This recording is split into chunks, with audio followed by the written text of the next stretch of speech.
5 अगर छोड़ दिया जाए तो बाकी सारे जो है कॉन्सोनेंट होते हैं। जैसे कि ये देखिए बी है, सी, डी, एफ, जी, एच, जे, के, एल, एम, एन, ओ, ठीक है, फिर क्यू है, आर, एस, टी, भी, डब्ल्यू, एक्स, वाई, जेड, यानी कि 26 को छोड़कर मतलब 26 जो है ये सभी कॉन्सोनेंट ही हैं।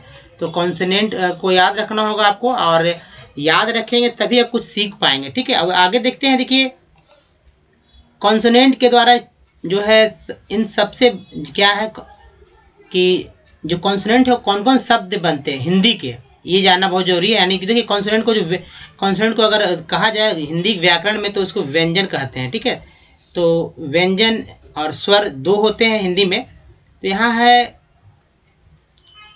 कि देखिए व्यंजन जो है ये व्यंजन, ठीक है, ये व्यंजन वो है जो आपके अंग्रेजी के बगल में जो लिखे जा रहे हैं वे व्यंजन वो है जो आपको सीधा दिख रहे हैं। ज़्यादा दिमाग नहीं लगाना है कि क्या है नहीं है। अब कैसे बोलेंगे इसको, इस बात पे भी ध्यान देना होगा कि कैसे हम लोग बोलते हैं।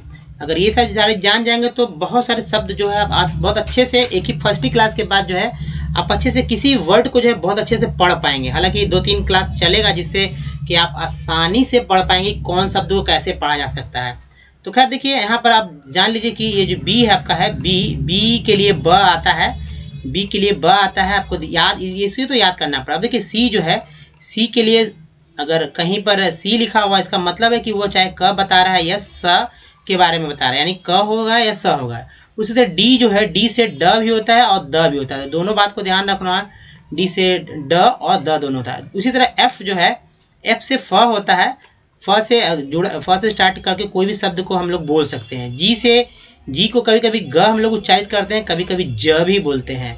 ठीक है, अब देखिए एच है, एच से ह को बुलाया जाता है, यानी एच से एच का मतलब जहाँ एच है वहाँ पे हिंदी में ह का इस्तेमाल करें तो अच्छा है। देखिए उसके बाद जे के लिए ज होता है और के के लिए वापस क। तो देखिए सी से क होता है और के से भी क होता है, दोनों होता है। उसका देखिए एल का है ल, तो एल के लिए ल होता है और एम से जो होता है म होता है। उसी तरह देखिए एन से 2 तरह का न होता है, एक तो न होता है, एक टवर्गी न होते हैं। थोड़ा इसको बोला जाता है, थोड़ा बोलने में तो टेढ़ा होता है इसलिए, लेकिन दोनों के लिए अंग्रेजी में एक ही लेटर है, न, एन है। उसी तरह पी से प होता है। ठीक है, यानी कहीं पी या अगर प लिखा रहा है तो दोनों का एक दूसरे का मतलब एक ही होता है। क्यू को क्यू ही बुलाया जाता है। ठीक है, और इसी तरह आर को र भी बुलाते हैं हम लोग, ड भी बुलाते हैं। ई एस को बोलते हैं ई एस, ई एस को ई एस ही बुलाया जाता है। देखिए ये तो एक्चुअली यहाँ पर ये व्यंजन नहीं है, लेकिन यहाँ पर जो संयुक्त शब्द है जो कि आपके बहुत सारे एग्जाम मतलब जितने भी सारे वर्ड्स हैं उस वर्ड्स में आपको लास्ट में ई एस जुटता ही है, तो ई एस को ई एस ही बोलते हैं। देखिए टी को ट और त दोनों रूप में इस्तेमाल करते हैं। उसके बाद देखिए भी है, भी से भ है, वह दोनों होता है। डब्लू से भी वह होता है, देखिए यहाँ भी से भी वह होता है और डब्लू से भी वह होता है। ठीक है, अब देखिए एक्स का एक्स बुलाते हैं, वाई को वाई बुलाते हैं, जेड को जो है जेड या झ, दोनों रूप में इसका इस्तेमाल होता है हिंदी करते समय।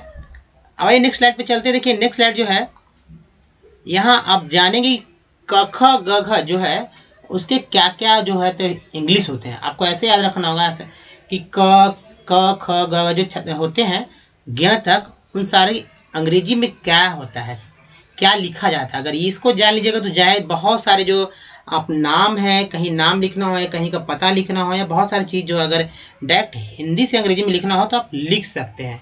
जैसे कि आप मैसेज करते हैं मोबाइल पर, टेक्स्ट मैसेज करते हैं, तो इसी जो इसका ज्ञान लिए हुए है वही लोग कर पाते हैं अच्छे तरह से। तो अगर आप मैसेज करना चाहते हैं मोबाइल पर या कहीं भी, ठीक है, तो आप इस तरह का जो है मैसेज जनरली लोग ऐसे ही करते हैं। मैक्सिमम 80% जितने भी मोबाइल धारक हैं या जो भी हैं यूज़र हैं वे मैसेज का प्रयोग ऐसे ही करते हैं। ठीक है, बाकी जो जानते हैं वो तो लिखते ही हैं सेंटेंस में, लेकिन उनका लिखा हुआ भी बहुत कम ही लोग समझ पाते हैं। जबकि इस भाषा का मतलब ऐसे सीधा कन्वर्ट कर हिंदी को अंग्रेजी में कन्वर्ट करके जो लिखते हैं उसको सभी लोग पढ़ पाते हैं। अब देखिए यहाँ पर देखिए क जो है, क को के, जैसा कि क को के समझाया जाता है, ख के लिए के। तो देखिए यहाँ पर एक बात याद रखना होगा, जो पहला अक्षर होता है जैसे क है, च है, ट है, त है, ये सब तो सिंपल याद रखना होगा यही कि क के, च के लिए सी एच और ट के लिए टी और त के लिए भी टी। तो यहाँ देखिए ये दो है, ट और त का दो पूरा है, सेम है, कहीं कोई डिफरेंस नहीं है। अब देखिए यहाँ पर फर्स्ट लाइन में जो है सिंगल है,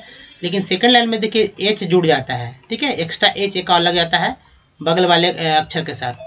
तो टी के साथ एच लग गया, टी के साथ एच लग गया, सी एच के साथ फिर एच लग गया। उसी तरह जो थर्ड है यानी जी से वाला है, इसमें देखिए ग के लिए जी है, ज के लिए जेड, जेड के लिए क्षमा में ज के लिए जे है, ड के लिए डी और द के लिए डी। यहाँ भी अब घ वाला में आएंगे तो सब में एक एच जो है लगा हुआ एक्स्ट्रा है, जिससे पता चलता है कि वो शब्द आ जाएगा। यानी ग के बाद तो घ होता है, आप तो हिंदी तो जानते ही हैं, तो आपको हिंदी तो आता ही होगा अच्छी तरह से। तो जो दूसरा है यानी अगर क ख ग घ अंग है तो क के बाद जो है ख में एच लगेगा, ग के बाद जो घ में एच लगेगा, सब में ऐसा ही होगा। देखिए यहाँ पर थोड़ा सा टेढ़ा है अंगा, अंगा का एन जी होता है, इया का जो होता है वाई एन होता है। न के लिए तो मैंने बताया भी था एन, और इसका न का भी एन ही होता है। अब देखिए चलते हम लोग उसके बाद वाले लेटर में। तो देखिए प फ ब भ म, ठीक है। तो देखिए प का जो होता है ये पी होता है, जबकि फ के लिए पी एच, फिर से एच आ गया है ना। अब देखिए बी से ब और भ के लिए बी एच, ठीक है। म का सिंगल म होता है, जबकि अब देखिए यहाँ से डिफरेंस है, वाई के लिए यह आता है, इसे यहाँ से याद रखना बहुत जरूरी है। जो बाकी सब तो ट्रिक पे याद हो सकता है, लेकिन यहाँ से याद रखना इजी होता है। देखिए वाई के लिए यह, आर के लिए र है, ल के लिए एल होगा, डब्लू के लिए व के लिए डब्लू और वी दोनों होता है, और तलाबे श जो है, तलाबे श जिसको बोलते हैं, एस एच होता है। उसी तरह दंती स जो है, दंती स के लिए सिर्फ सिंगल एस, और मूर्धन्य स के लिए एस एच होता है। तो ये दो को याद रखना होगा कि एस एच वाला ये स है, तलाबे श और मूर्धन्य श, ठीक है। अब ह के लिए एच होता है, मैंने बताया था पीछे। और अच्छा ये सबसे टेढ़ा है, इसको आप अच्छे से याद कर लेंगे। अच्छा के लिए के एस एच होता है, यानी कि एस एच के पहले के लगाते हैं। तरह के लिए टी आर, ठीक है, टी आर होता है तरह के लिए। अज्ञा के लिए जी वाई होता है, ठीक है, जी वाई होता है, इसका मतलब ज्ञ होता है।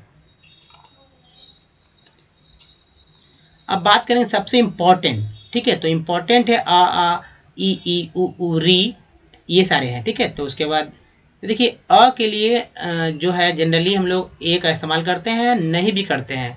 आ के लिए हम लोग डबल ए का इस्तेमाल करते हैं, ये कभी कभी होता है आ डबल आ का इस्तेमाल होता है, लेकिन आ के लिए भी हम लोग सिंगल ए का ही इस्तेमाल करते हैं। आई के ई के लिए, छोटी के लिए आई का इस्तेमाल करते हैं, जो छोटी आई होती है, ठीक है। उसके बाद बड़ी के लिए डबल ई का इस्तेमाल करते हैं। यू के लिए सिंगल यू, मतलब छोटा यू है, बड़ा यू है।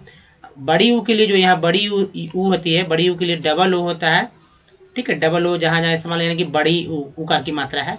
री के लिए आर आई, ठीक है। उसी तरह देखिए ए जब रहेगा, ए के लिए ई इस्तेमाल करेंगे, आई के लिए ए आई, इसे याद रखेंगे, बहुत यहाँ से बहुत इंपॉर्टेंट हो जाता है। ओ के लिए तो ओ है। अब यहाँ